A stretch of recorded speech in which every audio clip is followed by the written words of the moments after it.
सावधान मानद मदहीना, धीर धर्म गति परम प्रवीणा।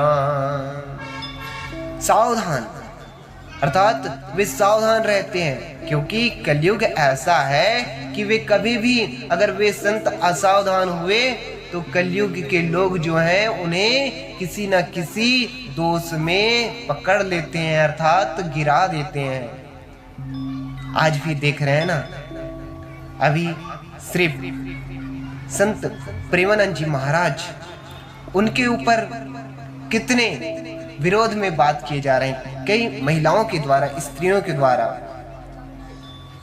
और साथ ही साथ श्री अनिरुद्धाचार्य जी महाराज, उनके ऊपर लोग दोष लगा रहे हैं। तो कह रहे हैं कि संत जो है सावधान रहते हैं तो वे बच सकते हैं। श्री संत प्रेमानंद